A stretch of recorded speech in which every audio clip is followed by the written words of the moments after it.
ठीक है। मैंने आपको सबसे पहले बताया था कि फंक्शन जो है हम जब बनाते हैं तो उसको फंक्शन जो है ना हम डिक्लेयर करते हैं। फॉर एग्जांपल ये आपके पास फंक्शन स्टेटमेंट हुई, तो फंक्शन कुछ इस तरह से बनता है। फंक्शन के अंदर सबसे पहले फंक्शन का कीवर्ड आता है, देन फंक्शन का नेम आता है। फिर फंक्शन दो किस्म के होते हैं, एक पैरामीटराइज फंक्शंस होते हैं और एक विदाउट पैरामीटर्स होते हैं। ठीक है। पैरामीटराइज फंक्शंस होते हैं जिसके अंदर हम पैरामीटर्स डिफाइन करते हैं। ठीक है। और विदाउट पैरामीटर्स जिसके अंदर ये पैरामीटर्स नहीं होंगे वो फंक्शन होता है। इसको हम बोलते हैं फंक्शन डिक्लेरेशन। ये क्या होती है आपकी फंक्शन, ये होती है आपकी फंक्शन डिक्लेरेशन। ठीक है, जिसको हम बोलते हैं। फिर हमारे पास होती है फंक्शन डिक्लेरेशन के बाद होती है फंक्शन कॉलिंग। ठीक है। फंक्शन कॉलिंग क्या चीज होती है? फंक्शन कॉलिंग ये चीज होती है कि जो फंक्शन आप बनाते हो उसको कॉल लाजमी करते हो। ठीक है। कॉल करने का क्या तरीका होता है? जो फंक्शन का नाम होता है हम उसी नेम से यहाँ पे नेम देते हैं और देन राउट ब्रेसेस लगाते हैं, तो ये आपका फंक्शन कॉल हो जाता है। अब अगर मैंने कोई फंक्शन बनाना है वो मैं कैसे बनाऊंगी? मैं आऊंगी, मैं यहाँ पे आके लिखूंगी फंक्शन। ठीक है। फंक्शन का मैं नेम दे दूंगी, मैं कह दूंगी फॉर एग्जांपल कि मैं एक पॉपअप शो करवाना चाहती हूँ, तो मैंने कहा कि पॉपअप मैसेज अलर्ट है। ठीक है। ये फंक्शन, मैंने फंक्शन का नेम रख दिया, राउंड ब्रैकेट रख के कर्ली ब्रैकेट्स रख दी, ये मैंने बना दिया फंक्शन। ठीक है। अब जो मैंने फंक्शन का ये बनाया है, मैं इस फंक्शन के अंदर आती हूँ और एक आके अलर्ट दे देती हूँ, अलर्ट मैसेज दे देती हूँ। मैं यहाँ पे आऊंगी, जैसे इसको रीलोड करूंगी, ये देखें मुझे कोई अलर्ट मैसेज यहाँ पे शो नहीं हो रहा। इसकी रीजन क्या है? इसकी रीजन ये है कि जो मैंने मैसेज यहाँ पे दिया है, ठीक है, मतलब जो मैंने अलर्ट यहाँ पे शो किया है, ठीक है, ये फंक्शन बनाया है, ये मैंने बना तो दिया है, डिक्लेयर तो कर दिया, लेकिन इस फंक्शन को कॉल नहीं किया। तो कॉल करने का क्या तरीका? मैं ये नेम दे दूंगी popup message alert, and then ये, एंड देन इसको सेव करूंगी। अब आपको अलर्ट शो होगा, ये क्योंकि फंक्शन कॉल हो गया, ये देखें। ठीक है। अलर्ट में मैंने कुछ भी नहीं दिया, बस हाल अलर्ट आ रहा है, लेकिन ये देखें अब ये आपको अलर्ट मैसेज शो हो रहा है। समझ आ गई? यहाँ के मैं ये जो भी लिख दूं, welcome to this web page, जो भी आपने लेना है, ये अलर्ट आपको शो हो जाएगा। ये देखें, ये अलर्ट पेज इसलिए शो हो रहा है क्योंकि जो फंक्शन मैंने डिक्लेयर किया मैंने उस फंक्शन को कॉल भी मस्ट किया। अब ये विदाउट पैरामीटर्स फंक्शन था। अगर मैं पैरामीटराइज फंक्शन बनाऊं, वो आपके पास किस तरीके से बनते हैं? आप देते हैं उसमें फंक्शन का कीवर्ड,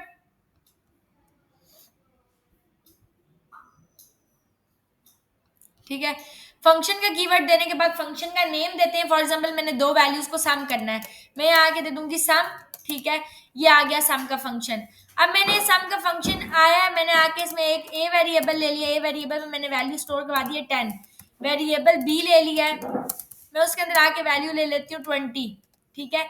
और मैं आगे एक वेरिएबल ले लेती हूँ सी, जिसको मैं कह देती हूँ ए प्लस बी हो रहा है उसमें, और बी का सम हो रहा है, सम सी में आ रहा है, मैं लॉग करवा लेती हूँ the sum of A and B is comma A plus sorry C. आपने सी में ए प्लस बी ऑलरेडी किया हुआ है। अब आपने देखा कि 30 आ रहा है और 30 सी में स्टोर हो जाएगा, और आपने कहा sum of A and B is 30। ठीक है। ये आपके पास सिंपल आउटपुट आ रही है, आपने सम का जो फंक्शन बनाया वो ये काम कर रहा है। लेकिन जब मैं आऊंगी, मैं आके इसको रीलोड करूंगी, अलर्ट आ गया, मैं इंस्पेक्ट करूंगी, कंसोल पे जाऊंगी, मुझे कहीं पे भी सम नहीं शो हो रहा। उसकी रीजन ये है कि मैंने अभी यहाँ पे फंक्शन बना तो दिया लेकिन इस फंक्शन को कॉल नहीं किया। गुड। तो फंक्शन को कॉल करने के लिए मैं नेम दे के उसको इस तरीके से कॉल कर लूंगी। अब ये आपके पास जो है ना वो शो हो जाएगा। ठीक है। यहाँ पे हम आएंगे, ये the sum of A and B is 30। अब मुझे शो हो रहा है, बट द थिंग इज कि मुझे शो तो हो रहा है ये, ठीक है, नो डाउट शो हो रहा है, लेकिन यहाँ पे ये जो मैंने फंक्शन बनाया ये विदाउट पैरामीटर्स है। अगर ये पैरामीटराइज फंक्शन होता मैं ए और बी नहीं देती। अब मैंने यहाँ पे जस्ट एक वेरिएबल बनाया है सी, और मैंने कह दिया कि C is equals to A plus B. ठीक है। तो क्या ये मतलब कि सम ए और बी का क्या आएगा? मतलब मैंने तो इनपुट दी नहीं है, मैंने कहा ए भी नहीं पता बी भी नहीं पता। अब मैं यहाँ पे आ जाती हूँ, मैं आगे रीलोड कर लेती हूँ, वो कह रहा है A is not defined at sum. मैं क्या करती हूँ, मैं डिफाइन कर देती हूँ, मैं कह देती हूँ यहाँ पे ए है, यहाँ पे बी है। अब मैंने पैरामीटर्स दे दिए हैं, मैंने एक पैरामीटर दिया ए नेम से, एक पैरामीटर मैंने दिया बी के नेम से। अब मैंने सी में कहा कि ए और बी को सम कर दो, अभी वैल्यू तो नहीं है, जस्ट पैरामीटर है। अब ए और बी तो उसको पास हो गया है। ठीक है। अब मैं आगे रीलोड करूंगी, इसको जैसे ओके करूंगी, ये देखिए अब वैल्यू आ रही है। वो कह रहे the sum of A and B is N A N. N A N का मतलब होता है not a number. Not a number क्यों? क्योंकि मैंने यहाँ पे नंबर दिया हुआ ही नहीं है। तो जब हम पैरामीटराइज फंक्शंस देते हैं, तो जब हम पैरामीटर्स होते हैं, पैरामीटर्स को हम पास करते हैं वैल्यू जब हम फंक्शन को कॉल करते हैं। अगर मैंने यहाँ पे इनको सम करवाना है तो मैं यहाँ पे ए के वैल्यू दूंगी 10, बी को दूंगी 20। जब ये फंक्शन कॉल होगा, जितने पैरामीटर्स होते हैं उतने ही देने होते हैं। ए को 10 वैल्यू जाएगी, बी को 20 जाएगी, वो सी में आके इनका अब सम करवा देगा। मैंने वैल्यू पास की है with the help of parameters. तो अब जब मैं इसको सेव करूँ, ये देखें आउटपुट मेरे पास आ गई है। तो डिफरेंस ये था कि जो हमारे पास विदाउट पैरामीटर्स फंक्शन होते हैं, ठीक है, उनके अंदर हम वैल्यू अंदर ही साइन कर देंगे। जो पैरामीटर्स होंगे हम उनको वैल्यू पास करते हैं at the time of calling. समझ आ गया? हम फंक्शन कॉल करते हैं तब हम वैल्यू पास करते हैं, और जितने पैरामीटर्स होते हैं उतनी ही वैल्यूज पास करनी चाहिए। ठीक हो गया? यानी यहाँ पे अगर सी है तो उतनी ही वैल्यू जितनी भी होगी वो हम जितने पैरामीटर्स होंगे उतनी वैल्यू पास करेंगे। अब ये तो मैंने आपको सिंपल बताया कि फंक्शन डिक्लेयर किया, फंक्शन को कॉल किया। अगर मैं इसको यहाँ पे डिक्लेयर नहीं करना चाहती, मैं इस सम को चाहती हूँ कि किसी चीज के ऊपर कोई क्लिक होता भी हो, मैं यहाँ पे एक सम ये मैंने हटा दिया यहाँ से। तो मैंने आपको इवेंट्स के बारे में एग्जांपल दी थी कि यहाँ पे आती हूँ मैं और मैं आके ले लेती हूँ बटन। बटन मैंने कहा सम के नाम का बटन है, मैं कहूंगी इसके अंदर ऑन क्लिक का एट्रीब्यूट है। ऑन क्लिक का मतलब है मैं जब बटन के ऊपर जैसे क्लिक करूं, मैं बटन के ऊपर जैसे क्लिक करूं, लेट से मैं अलर्ट आके कह देती हूँ अलर्ट में आ जाए हाय। ठीक है, अच्छा इन्वर्टेड कोमा के अंदर इन्वर्टेड कोमा काम नहीं करता, तो यहाँ पे हम सिंगल इन्वर्टेड कोमा दे सकते हैं, आप काम करेगा। जब बाय डबल इन्वर्टेड कोमा हो तो अंदर सिंगल इन्वर्टेड कोमा काम करते हैं। समझ आ गई? मैंने इसको सेव किया, मैं यहाँ पे आती हूँ, आगे रीलोड करती हूँ। अच्छा, अब मैं सम के ऊपर जैसे क्लिक करूंगी अलर्ट आ जाएगा, ये देखें हाई आ रहा है। मैं जितनी दफा क्लिक कर रही हूँ हाई आ रहा है, फिर जितनी दफा क्लिक कर रही हूँ हाई आ रहा है। इट मीन्स कि मेरे पास ये ऑन क्लिक काम कर रहा है। मैं चाहती हूँ कि मैं सम कराऊं जब मैं बटन पे क्लिक करूं, तो मैं बटन पे क्लिक कराऊं तो सम शो हो, तो यहाँ आके मैं इसको कॉल करूंगी। ये रहा मेरा फंक्शन कॉलिंग। तो कॉलिंग हम किसी इवेंट के ऊपर भी कॉल कर सकते हैं, जैसे कि ऑन क्लिक के इवेंट में मैंने फंक्शन को कॉल किया है। अब मैं जैसे क्लिक करूंगी सम आ जाएगा, ये देखें the sum. On click JavaScript के पेज पे नहीं कर सकते अलग से? ये एट्रीब्यूट बिल्कुल कर सकते हैं, बिल्कुल कर सकते हैं। मैं वही आपको बताती हूँ। अब ये मैंने जो है ना एट्रीब्यूट दिया ऑन क्लिक का। ऑन क्लिक का इवेंट मैंने एज एन एट्रीब्यूट शो किया। अगर मैं यहाँ पे नहीं देती, मैं इसको क्लिक कराना चाहती हूँ, खुद से क्लिक कराना चाहती हूँ, तो मैं कैसे कराऊंगी बटन के ऊपर click with the help of JavaScript. Button की कोई आईडी या क्लास होगी, मैं आती हूँ, मैं इस आईडी को सॉरी इस बटन को आगे आईडी दे देती हूँ जिसके थ्रू मैं पिक करूंगी, या मैं इवन बटन को टैग के थ्रू भी कर सकती हूँ। बटन का टैग का क्या नाम है? बटन। मैं यहाँ पे आऊंगी, मैं आके एक वेरिएबल बनाती हूँ बीटीएन के नाम से। इसके अंदर मैं आगे कहती हूँ document dot gate element by tag name. Tag का नेम क्या है? बटन। ठीक है, अब मुझे बताएं यहाँ पे मल्टीपल बटन हैं, ऐसा क्या?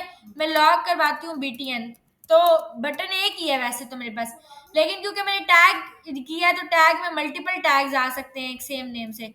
तो यहाँ पे ये देखें बटन इस तरह आ गया, ठीक है, एरे की सूरत में। तो मैं यहाँ पे इंडेक्स नंबर मेंशन करूंगी। मैंने आपको पहले बताया था जब हम टैग लेते हैं इंडेक्स नंबर मेंशन करते हैं। एक ही बटन है, 0 इंडेक्स के ऊपर है, मैंने वो दे दिया, आप मेरे पास बटन आ जाएगा।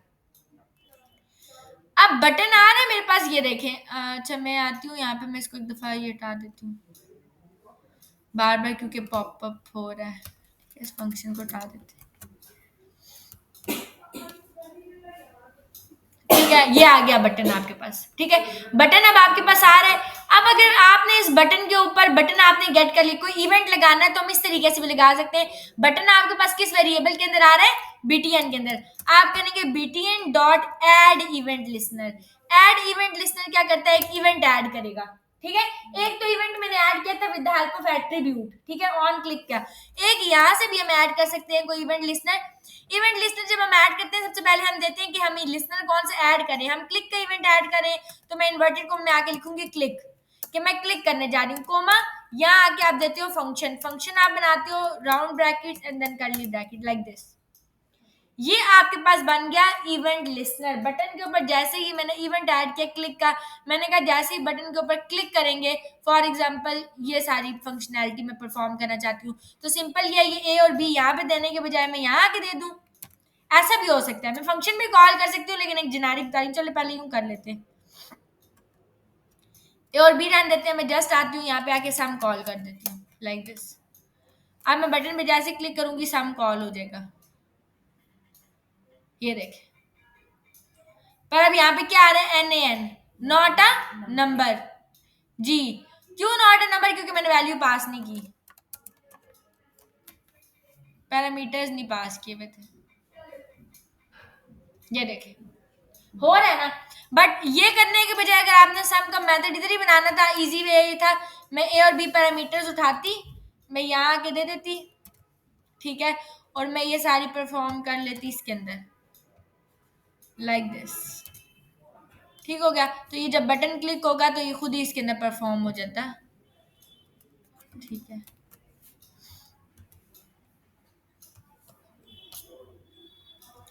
अब मैं बटन ये देखें, BTN is not defined. BTN क्योंकि हमने रिमूव कर दिया है, सॉरी। ठीक है, इसको नहीं रिमूव करना था, ये ठीक। अब बटन आ रहा है और मैं जैसे बटन पे क्लिक करूंगी, ये देखें वो कह रहा है ऑब्जेक्ट पॉइंट एवर अनडिफाइंड। यहाँ पे उसको अब ए और बी नहीं मिल रहा। अब मैं बटन पे क्लिक कर रही हूँ तो मैंने फंक्शन तो बना दिया है, पर यहाँ पे इन पैरामीटर्स को वैल्यू कैसे पास करनी है, समझ आ रही है? तो ये आपके पास पैरामीटराइज फंक्शन है। यहाँ पे हमें ये करने की जरूरत नहीं है, हम सिंपल यहाँ पे वेरिएबल्स बना के काम करेंगे। वेरिएबल ए 10 बी 20,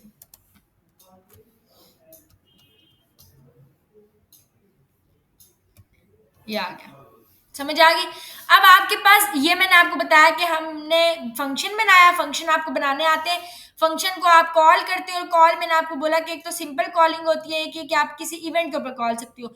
इवेंट के लिए मैंने आपको बताया कि एक तो हम बटन के अंदर ऑन क्लिक का इवेंट एट्रीब्यूट होता है, वहां पे इवेंट को कॉल कर सकते हैं, या हम डायरेक्ट जावास्क्रिप्ट के थ्रू ऐड कर सकते हैं इवेंट लिसनर लाइक दिस, ठीक है, और हम उसके अंदर एट्रीब्यूट दे सकते हैं। अब फंक्शन हमारे पास दो किस्म के होते हैं, ये देखें, एक हमारे पास नॉर्मल फंक्शन जो मैंने आपको बताया हम इस तरह बना लेते हैं फंक्शन, यहाँ पे फंक्शन का जो भी नेम आएगा वो, ठीक है, वो देंगे, राउंड ब्रैकेट लगाएंगे, करली ब्रैकेट, ये मेरा फंक्शन बन गया, ठीक है, ये फंक्शन कॉल हो गया, मैंने आपको बताया।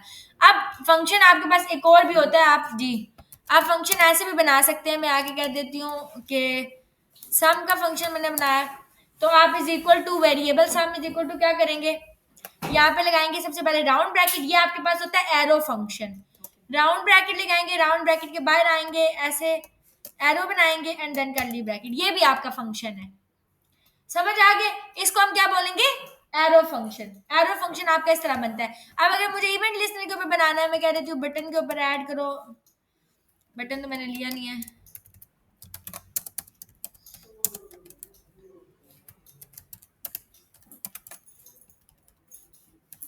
टैग का नेम अब क्या है, बटन। मैं कहती हूँ अगर बटन के ऊपर ऐड करो इवेंट लिसनर क्लिक का, ठीक है, क्लिक का, तो एक मैंने अभी नॉर्मल फंक्शन बनाया था, एक हम इस तरह करके एरो फंक्शन भी बना सकते हैं लाइक दिस, समझ आ गई? तो यहाँ पे आप दूसरी तरह भी फंक्शन बना सकते हैं और एरो फंक्शन भी बना सकते हैं। This is all about functions के फंक्शंस किस तरह से काम करते हैं, ये मैंने आपको बताया था, ठीक है। इसमें कुछ एडिशनल मैंने आपको इवेंट लिस्नर का बताया, और जस्ट के आपके पास एरो फंक्शन क्या होता है। हमने जो बेसिकली आज की क्लास में डिस्कस करना था वो लूप्स है, ठीक है। लूप्स आपके किस तरीके से काम करते हैं, और ये बहुत इंपॉर्टेंट कॉन्सेप्ट है आपका, जिसकी लूप्स पे अच्छे तरीके से ग्रिप है, फंक्शंस पे ग्रिप है, वो इजीली काम कर सकते हैं। ठीक हो गया, अच्छा स्क्रीन विजिबल है बात, अच्छा। अभी हम लोगों ने लूप्स को डिस्कस करना था। लूप्स हमारे पास जो है ना वो डिफरेंट किस्म के होते हैं। हमारे पास फॉर लूप होता है, ठीक है, हमारे पास वाइल लूप होता है, हमारे पास डू वाइल लूप होता है, ठीक है, और हमारे पास फॉर ईच लूप होता है। चार किस्म के लूप्स होते हैं, for loop, while loop, do while loop और फॉर ईच लूप, ठीक है। हमारे पास जो बेसिकली मेन, अगर आपको फॉर समझ आ गया तो while, do while, for each same ही है, कोई डिफरेंस नहीं है, ठीक है। जस्ट सेंटेक्स का थोड़ा सा डिफरेंशिएशन और कंडीशन की, बाकी कोई भी उसमें चेंजिंग नहीं है। फॉर या जॉन से भी आप लूप लेते हैं। लूप लेने का पर्पस क्या होता है, सबसे पहले आपको ये पता होना चाहिए। अगर आपको याद हो दीजिए, अच्छा ठीक है, समझ मुझे लगा कोई मसला है, ठीक है। अगर फॉर लूप का अगर आप लोगों को याद हो, फर्स्ट क्लास में शायद हमारे किसी एक बच्चे ने क्वेश्चन भी पूछा था कि यहाँ पे हम लोगों ने एरेज बनाई थी, ऐसा ही है। एरेज एंड ऑब्जेक्ट्स का कॉन्सेप्ट शायद आप लोगों ने अभी नहीं पढ़ा, ठीक है, पहले वो पढ़ लेते हैं, आप लोगों ने लेक्चर नहीं लिया प्रीवियस, ठीक है। एरे और ऑब्जेक्ट का क्या सिनेरियो होता है जब हम एरे बनाते हैं, ठीक है। एरे यहाँ पे आप वेरिएबल का आपको पता है कोई भी नाम ले सकते हैं, मैंने वैसे ही एरे लिया, ठीक है, जरूरी नहीं आप हर दफा एरे लें। एरे हमेशा ऐसे स्क्वायर ब्रैकेट के अंदर होती है और इसके अंदर आप मल्टीपल चीजें इंक्लूड करते हो। फॉर एग्जांपल मैंने यहाँ पे आके मैंने कहा कि डिफरेंट डाटा टाइप का डाटा होल्ड करती है, जैसे मैंने यहाँ पे कहा लिशपा, ठीक है, मैं यहाँ पे 10 12 डाल देती हूँ, मैं ट्रू डाल देती हूँ बुलियन वैल्यू, ठीक है। आप डिफरेंट किस्म का, यहाँ पे नहीं कोमा बाहर लगता है, ठीक है, तो यहाँ पे डिफरेंट किस्म का डाटा आप जो है ना वो एरे के अंदर डिफरेंट डाटा टाइप का मल्टीपल डाटा स्टोर कर सकते हो। अगर आपको याद हो मैं पहले कोई वेरिएबल बनाती थी तो मैं उसके अंदर एट ए टाइम एक ही वैल्यू स्टोर कर सकती हूँ, या 10 या लिशपा या इस तरह। अगर मुझे मल्टीपल वैल्यूज ऐड करनी है, ठीक है, with in a single variable, तो मैं उसके लिए क्या यूज करूंगी, एरे यूज करूंगी। और एरे के अंदर डिफरेंट डाटा टाइप्स होती हैं, जैसे मैंने यहाँ पे डिफरेंट डाटा टाइप के डाटा होल्ड करवाया है इसके अंदर, ठीक है। अब मैं यहाँ पे आती हूँ, मैं आके लॉग करवा लेती हूँ ये एरे। अब आप देखेंगे कि क्या होगा, अब एरे तो शो हो जाएगी, ठीक है, लेकिन ऑफ कोर्स ये मल्टीपल, लाइट चली गई है, गुड, इसकी कमी थी या अचानक कैसे चली, अच्छा, ठीक है। अब मैंने यहाँ पे एरे बना दी है, ठीक है, एरे के अंदर मैंने यहाँ पे डिफरेंट डाटा टाइप स्टोर करवा दी है, मैंने इसको लॉक करवाया है। एरे के अंदर होता क्या यूजली, अब ज़ाहिर है मल्टीपल आइटम्स हैं, ठीक है, तो यहाँ पे ना इंडेक्स नंबर होते हैं। एरे के केसेस में हमारे पास इंडेक्स नंबर मौजूद होते हैं। अब इंडेक्स नंबर क्या चीज़ है, अगर मैं इसको ओपन करूँ, सबसे पहले इसके पीछे लिखा हुआ नजर आ रहा है 3। इस 3 का मतलब क्या है कि इसकी लेंथ कितनी है, 3 है। अगर मैं इसके साथ यहाँ पे आके लगा देती हूँ डॉट लेंथ, एरे की लेंथ मुझे बता दो कि लेंथ कितनी है, लेंथ ऑफ एरे, तो वो मुझे बता रहा है 3 आइटम्स इस एरे के अंदर पड़ी हुई है, जिसकी वजह से इसकी लेंथ क्या है, 3 है, ठीक है। एरे की लेंथ हम इस तरीके से ले सकते हैं। अब अगर मैं आके इसको सेव कर देती हूँ, मैं यहाँ पे आती हूँ, अब इस एरे को अगर मैं ओपन करती हूँ, एक्सपैंड करती हूँ, तो इसके अंदर आपने देखा है इंडेक्सेस मौजूद हैं, जैसे हमने पहले देखे थे इंडेक्स नंबर, कि ये आइटम है तो ये क्या है, 0 इंडेक्स के ऊपर है, ये आइटम है तो ये 1 इंडेक्स के ऊपर है, ये है तो ये 2 इंडेक्स के ऊपर है, तो ये 0 1 और 2 इंडेक्स नंबर के ऊपर मौजूद है। अब अगर मैं इसमें से अलिशपा को पिक करना चाहती हूँ तो मैं आके स्क्वायर ब्रैकेट लगाऊंगी और यहाँ पे आके इंडेक्स नंबर दे दूंगी क्या, 0, हमें पता है इंडेक्सेस ऐसे ही मेंशन करते हैं, ठीक है, तो ये आके ये इंडेक्स नंबर का डाटा पिक कर लेगा। सिमिलरली अगर मुझे ये चाहिए तो मैं 1 दे दूंगी, ये चाहिए तो 2 दे दूंगी इंडेक्स नंबर। तो in case of array we have index number, ठीक है। अब ऐसा भी हो सकता है कि हमारे पास मल्टीपल आइटम्स, हमारे पास 2D एरेज भी होती हैं, यानी कि एरे विद एन एरे, ठीक है। अगर मैं यहाँ पे आ देती हूँ, एक और एरे बना लेती हूँ, ठीक है।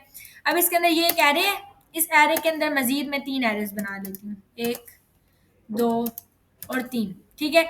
अब मैं यहाँ पे आती हूँ और मैं यहाँ पे आके लेट से कोई सैलरी शीट है तो ये सैलरी नहीं, यहाँ पे एम्प्लॉई आ जाएगा, लेट से कि फर्स्ट एम्प्लॉय है, उसका लेट से ये स्केल है 14 स्केल है, जो भी स्केल है उसकी सैलरी है लेट से 45,000। हम कोमा यहाँ पे नहीं लगाएंगे क्योंकि वो सेपरेट कर देता है कॉलम वाइज, ठीक है। इसी तरह मैं यहाँ पे आती हूँ, मैं आके कह देती हूँ मेरे पास कोई एम्प्लॉय 2 है, ठीक है, उसका स्केल है 17, उसकी सैलरी होगी 75,000, ठीक है। अब इसी तरह मैं कह देती हूँ कि थर्ड एम्प्लॉय है फॉर एग्जांपल मेरे पास, ठीक है, उसका 19 स्केल है, उसकी सैलरी होगी 90,000, ठीक हो गया। तो ये हमारे पास, अब अगर मैं आके इसको लॉक करवाती हूँ, ठीक है, एरे को, अब क्या होगा, ये आपके पास इस तरह से डाटा शो होगा, ये देखिए। अब मैं इसको ओपन करती हूँ, ये इटसेल्फ एरे किसके ऊपर है, इंडेक्स नंबर मौजूद है, मजीद ओपन करूंगी तो इसके अंदर इंडेक्स नंबर मौजूद है। तो फॉर एग्जांपल अब मुझे अगर ये 90,000 को पिक करना है तो मैं कैसे पिक करूंगी, यहाँ पे क्या इंडेक्स नंबर दूंगी सबसे पहले, 2। हाँ एक्सीलेंट, क्योंकि ये किसके ऊपर है, 0 इंडेक्स के ऊपर है, ये एरे किस पे, 1 इंडेक्स पे, ये किस पे, 2 इंडेक्स पे है। तो अगर मुझे 90,000 चाहिए तो पहले ये एरे पिक करनी पड़ेगी ऑफ कोर्स, ठीक है, और ये एरे किसके ऊपर है, 2 इंडेक्स नंबर के ऊपर है। तो मैं यहाँ पे आऊंगी और मैं आगे सबसे पहले कह दूंगी 2, ये क्या कर लेगा, ये इस रो को पिक कर लेगा, ये आ गई रो। अब इसमें से मुझे 90,000 को पिक करना है तो 90,000 किस पे पड़ा हुआ है, ये 0 इंडेक्स पे है, ये 1 इंडेक्स पे, ये 2 इंडेक्स के ऊपर है। तो मैं यहाँ की क्या दे दूंगी, मजीद इसके साथ लगा लूंगी यहाँ 2, second row and second column, ठीक है। मैं आऊंगी और ये डाटा पिक हो जाएगा। तो मेनली जो मेन बताने का मकसद है वो ये कि एरे के अंदर डिफरेंट एरे स्टोर होती हैं, ठीक है, और एरे अपने अंदर जो है वो इंडेक्स नंबर होल्ड करती है, इंडेक्स नंबर के थ्रू आप डाटा को पिक करोगे, ठीक हो गया। अब वो एक अलग कॉन्सेप्ट है जो आप लोगों ने लास्ट टाइम पूछा था कि जैसे फॉर एग्जांपल अब मेरे पास मल्टीपल एरेज हैं, अगर मेरे पास 1000 रिकॉर्ड्स हैं इसके अंदर, तो क्या मैं एक एक बंदे को इंडिविजुअली पिक करूंगी, तो ऐसा भी सिनेरियो होना चाहिए कि मैं चाहती हूँ इन सब एम्प्लॉयज के नाम आ जाए एक साथ, तो क्या मैं हर एक बार कंसोल करूंगी एरे और फिर लिखूंगी 1 1, फिर लिखूंगी 2 1, फिर 3 1, फिर 4 1, फिर 5 1? ये तो बहुत मुश्किल है। तो वहां लूप लगता है सारे आइटम्स को पिक करने के लिए। लेकिन वो बात की चीज है। अभी हमने अगर ऑब्जेक्ट देना है तो ऑब्जेक्ट के केसेस में हम आएंगे, एक ऑब्जेक्ट क्रिएट करेंगे। ऑब्जेक्ट कर्ली ब्रैकेट्स के साथ होता है, ठीक है। ऑब्जेक्ट के अंदर हमारे पास प्रॉपर्टी वैल्यू होती है, और जब मैंने कहा नेम की प्रॉपर्टी है, ठीक है, मैंने आके यहाँ पे नेम दे दिया, कोमा, ठीक है, क्लास आ गई, ठीक है, क्लास मैंने, सॉरी यहाँ कॉलम, ठीक है, मैंने क्लास दे दी, ठीक है। उसके बाद यहाँ पे आ गया फॉर एग्जांपल रोल नंबर आ गया, ठीक है, रोल नंबर मैंने दे दिया। तो इस तरह आपने एक ऑब्जेक्ट को डिफाइन कर दिया। अगर आप ऑब्जेक्ट को लॉक करवाते हो, ठीक है, ओबीजे, ये रहा मेरा ऑब्जेक्ट। तो in case of object we do not have any index number, see, यहाँ पे इंडेक्स नंबर नहीं होता है। एरे के केसेस में इंडेक्स नंबर होता है, मेनली यही दोनों डिफरेंस है। एरे में इंडेक्स नंबर होता है, ऑब्जेक्ट में इंडेक्स नंबर नहीं होता। ऑब्जेक्ट को एक्सेस करने के लिए हम क्या लगाएंगे, डॉट। मैं ओबीजे डॉट लगाऊंगी, ये देखिए तीनों चीजें आ गई हैं, ऑब्जेक्ट का नाम, रोल नंबर, क्लास, मुझे जो भी चीज लेनी है, मुझे नेम लेना है, ओबीजे डॉट नेम करूंगी तो मेरे पास नेम आ जाएगा, ये देखिए। अब ऑब्जेक्ट के अंदर भी ऑब्जेक्ट होता है, object with an object like this. तो मैं वो आपके आप कैसे दे दोगे? फॉर एग्जांपल मैंने उसका नाम मतलब उसका चीज रख दिया मैंने कि अली के नाम से मैं बना लेती हूँ, कोई भी मैंने कह दिया कि ऐसे, तो मैं इसको ऑब्जेक्ट बना सकती हूँ। अब इसके अंदर मैं आ जाती हूँ और मैं आके दे देती हूँ ऑब्जेक्ट नेम, मैंने ये दे दिया फॉर एग्जांपल।